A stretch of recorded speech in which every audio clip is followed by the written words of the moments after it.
ಚಕ್ರವ್ಯೂಹದಲ್ಲಿ ಸಿದ್ದರಾಮಯ್ಯ ವಿಶೇಷ ಕಾರ್ಯಕ್ರಮಕ್ಕೆ ಸ್ವಾಗತ. ನಾನು ಕೆಲವು ದಿನಗಳ ಹಿಂದೆ ಒಂದು ಕಾರ್ಯಕ್ರಮದಲ್ಲಿ ಹೇಳಿದ್ದೆ, 6 ತಿಂಗಳಲ್ಲಿ ಡಿ ಕೆ ಶಿವಕುಮಾರ್ CM ಆಗ್ತಾರೆ ಅಂತ. ಬಹಳ ಸೂಕ್ಷ್ಮವಾಗಿ ಗಮನಿಸಬೇಕು. ಅದಕ್ಕೆ ಎಲ್ಲ ರೀತಿಯ ಸಿದ್ಧತೆಗಳನ್ನು ಮಾಡಿಕೊಳ್ತಾ ಇದ್ದಾರೆ ಎನ್ನುವ ಮಾಹಿತಿಯನ್ನು ಕೂಡ ಹಂಚಿಕೊಂಡಿದ್ದೆ. ತೆರೆಮರೆಯಲ್ಲಿ ಕೆಲಸಗಳು ನಡೀತಾ ಇದೆ ಅಂತಕ್ಕಂಥದ್ದು ಚರ್ಚೆಗಳಿದೆ. ಶತಾಯಗತಾಯ ಡಿ ಕೆ ಶಿವಕುಮಾರ್ CM ಆಗಬೇಕು ಎನ್ನುವ ಚರ್ಚೆಗಳು ಕೆಲವೊಂದಿಷ್ಟು ನಾಯಕರು ಮಾಡ್ತಾ ಇದ್ದಾರೆ. ಅದಕ್ಕೆ ಕೆಲವು BJP ನಾಯಕರುಗಳು ಸಪೋರ್ಟ್ ಮಾಡ್ತಾ ಇದ್ದಾರೆ. ನೋಡಿ, BJPಯಲ್ಲಿಯೂ ಕೂಡ 2 ಗುಂಪುಗಳಿರ್ತಕ್ಕಂಥದ್ದು. ಒಂದು ಗುಂಪು ಡಿ ಕೆ ಶಿವಕುಮಾರ್ ಅವರನ್ನು CM ಮಾಡಬೇಕು ಅಂತ ಹೋದರೆ, ಇನ್ನೊಂದು ಗುಂಪು ಸಿದ್ದರಾಮಯ್ಯ ಅವರೇ ಇರಲಿ ಎನ್ನುವ ಲೆಕ್ಕಾಚಾರದ ಚರ್ಚೆಗಳು ರಾಜಕೀಯ ವಲಯದಲ್ಲಿ ಕೇಳಿಬರ್ತಾ ಇದೆ. ನಾವೆಲ್ಲರೂ ಕೂಡ ಗಮನಿಸಿದ್ದೀವಿ. ಬಸವನಗೌಡ ಯತ್ನಾಳ್ ಅವರ ಒಂದು ಹೇಳಿಕೆ, ಒಬ್ಬ ಪ್ರಭಾವಿ BJP ನಾಯಕ ಮೂಡಾ ಹಗರಣದ ಪಾದಯಾತ್ರೆಯ ರಹಸ್ಯವನ್ನು ಹೇಳ್ತಾರೆ. ಸ್ವತಃ BJP ನಾಯಕರೇ ಈ ಮಾತನ್ನು ಹೇಳುವಾಗ ನಂಬದೇ ಇರೋದಕ್ಕೆ ಹೇಗೆ ಸಾಧ್ಯ? ಇದರ ಜೊತೆಗೆ ದೊಡ್ಡ ಸಮುದಾಯದ ನಾಯಕರಿಗೂ ಕೂಡ ಡಿ ಕೆ ಶಿವಕುಮಾರ್ CM ಆಗಬಾರ್ದು ಎನ್ನುವ ಲೆಕ್ಕಾಚಾರದಲ್ಲಿ ಇದ್ದಾರೆ. ಡಿ ಕೆ ಶಿವಕುಮಾರ್ CM ಆದರೆ ಸಮುದಾಯದ ನಾಯಕತ್ವವನ್ನು ಕಳೆದುಕೊಳ್ಳಬಹುದು ಎಂಬ ಚರ್ಚೆಗಳಿದೆ. ಎಲ್ಲ ರೀತಿಯ ಸಿದ್ಧತೆಗಳನ್ನು ಮಾಡಿಕೊಳ್ಳಲಾಗಿದೆ. ಪ್ರೀತಮ್ ಗೌಡ ಎನ್ನುವವರು ಉಪ್ಪಿನಕಾಯಿ ಅಷ್ಟೇ, ಒಂದು ಕಾರಣ. ಮಾಧ್ಯಮಗಳಲ್ಲಿ ಎಲ್ಲವನ್ನು ತೋರಿಸ್ಬೋದು, ಆದರೆ ಕೆಲವೊಂದು ಬಾರಿ ಅಸಲಿ ಸತ್ಯಗಳೇ ಕೂಡ ಬೇರೆ ಇರ್ತದೆ. ವಿಜೇಂದ್ರ ಅವರ ಪಾದಯಾತ್ರೆ ಹಿಂದಿನ ಗುಟ್ಟು ಏನಿದೆಯೋ ಇಲ್ಲವೋ ಗೊತ್ತಿಲ್ಲ.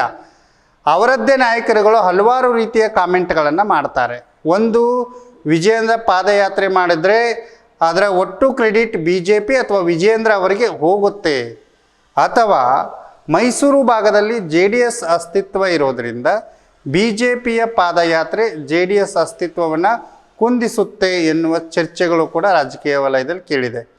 ಇನ್ನು ಕೆಲವೊಂದಿಷ್ಟು BJP ನಾಯಕರು ಡಿ ಕೆ ಶಿವಕುಮಾರ್ ಜೊತೆ ಕೈ ಜೋಡಿಸಿ ಸಿದ್ದರಾಮಯ್ಯ ಅವರನ್ನು ಕೆಳಗಿಳಿಸಿ ಡಿ ಕೆ ಶಿವಕುಮಾರ್ ಅವರನ್ನು CM ಮಾಡಿ ತಮ್ಮ ಬೇಳೆಗಳನ್ನು ಬೇಯಿಸಿಕೊಳ್ಳಬೇಕು ಎನ್ನುವ ಲೆಕ್ಕಾಚಾರದ ಚರ್ಚೆಗಳು ಕೂಡ ರಾಜಕೀಯ ವಲಯದಲ್ಲಿ ಕೇಳಿ ಬರ್ತಾ ಇದೆ.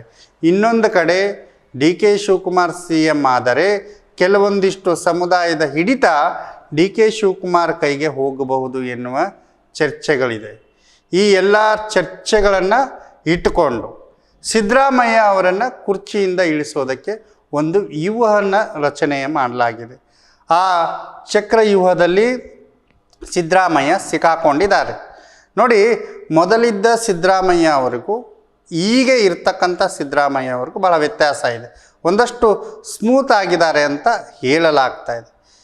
ಇನ್ನಷ್ಟು ಕುಂದಿಸುವ ಕೆಲಸಗಳು ನಡೀತಾ ಇದೆ. ಅದಕ್ಕೆ ಹೇಳೋದು, ರಾಜಕೀಯದಲ್ಲಿ ಯಾರು ಶತ್ರುಗಳಲ್ಲ, ಯಾರು ಮಿತ್ರರೂ ಅಲ್ಲ, ಯಾವಾಗ ಬೇಕಾದರೂ ಒಂದಾಗ್ಬೋದು ಅಂತಕ್ಕಂಥದ್ದು. ಕ್ಯಾಮ್ರಾ ಮುಂದಿನ ಹೇಳಿಕೆಗಳೇ ಬೇರೆ ಆಗಿರ್ತದೆ, ಕ್ಯಾಮ್ರಾ ಹಿಂದಿನ ಕೆಲಸಗಳೇ ಬೇರೆ ಆಗಿರ್ತದೆ. ಒಟ್ಟಿನಲ್ಲಿ ಕಾಂಗ್ರೆಸ್ನಲ್ಲಿ CM ಬದಲಾವಣೆ ಆಗಬಹುದು, ಆದರೆ ಸರ್ಕಾರ ಬೀಳಲ್ಲ. ಕಾರಣವನ್ನು ಇನ್ನೊಂದು ಸಂಚಿಕೆಯಲ್ಲಿ ಹೇಳ್ತೇನೆ. ಈಗ ಸಿದ್ದರಾಮಯ್ಯ ಅವರು ಚಕ್ರವ್ಯೂಹವನ್ನು ಹೇಗೆ ಭೇದಿಸ್ತಾರೆ ಅಥವಾ ಭೇದಿಸಲಾಗದೆ ಸೀಟು ಬಿಟ್ಟು ಕೊಡ್ತಾರೆ ಅಂತ ಕಾದು ನೋಡಬೇಕಷ್ಟೆ.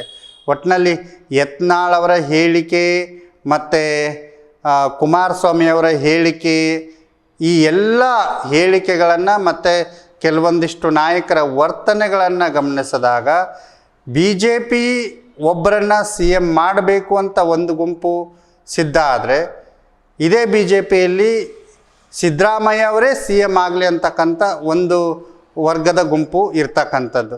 ಒಟ್ಟಿನಲ್ಲಿ ಸರ್ಕಾರ ಬೀಳೋದಿಲ್ಲ, ಕಾಂಗ್ರೆಸ್ ಸರ್ಕಾರ ಬೀಳೋದಿಲ್ಲ. ಯಾಕೆ ಬೀಳೋದಿಲ್ಲ ಅಂತ ಇನ್ನೊಂದು ಸಂಚಿಕೆಯಲ್ಲಿ ಹೇಳ್ತೇನೆ. ಒಟ್ಟಿನಲ್ಲಿ ಈ ಇಬ್ಬರಲ್ಲಿ ಯಾರನ್ನು CM ಮಾಡಬೇಕು, ಯಾರನ್ನು CM ಮಾಡಬಾರ್ದು ಅನ್ನೋ ಲೆಕ್ಕಾಚಾರದಲ್ಲಿ BJPಗರಲ್ಲೇ ಗುಂಪುಗಳು ಸೃಷ್ಟಿಯಾಗಿದೆ. ಅದರಲ್ಲಿ ಒಂದು ಗುಂಪು ಕಾಂಗ್ರೆಸ್ನ ಜೊತೆ ಕೈ ಜೋಡಿಸಿ ಒಂದು ಚಕ್ರವ್ಯೂಹವನ್ನು ರಚನೆ ಮಾಡಲಾಗಿದೆ. ಆ ಚಕ್ರವ್ಯೂಹದಲ್ಲಿ ಈಗ ಸಿದ್ದರಾಮಯ್ಯ ಸಿಲುಕಿದ್ದಾರೆ. ಚಕ್ರವ್ಯೂಹವನ್ನು ಸಿದ್ದರಾಮಯ್ಯ ಅವರು ಹೇಗೆ ಭೇದಿಸ್ತಾರೆ? ಸೀಟನ್ನು ಬಿಟ್ಟು ಕೊಡ್ತಾರಾ ಅಥವಾ ಚಕ್ರವ್ಯೂಹವನ್ನು ಭೇದಿಸ್ತಾರಾ ಅಂತ ಕಾದು ನೋಡಬೇಕಾಗಿದೆ.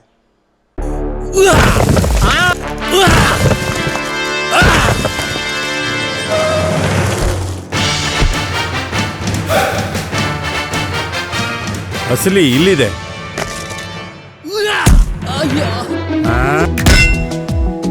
ದೀರ್ಘ ಬಾಳಿಕೆಯ ಸದೃಢ ಕಟ್ಟಡಕ್ಕಾಗಿ ಹಲವು ಮಿಶ್ರಣಗಳೊಂದಿಗೆ ತಯಾರಿಸಲ್ಪಟ್ಟ ಕಡಿಮೆ ತೂಕವಿರುವ ಗಟ್ಟಿಮುಟ್ಟಾದ RKI fly ash bricks and blocks, RK industries, Kitnalli, Dasanpura ಹೋಬಳಿ, ಬೆಂಗಳೂರು ನಾರ್ತ್.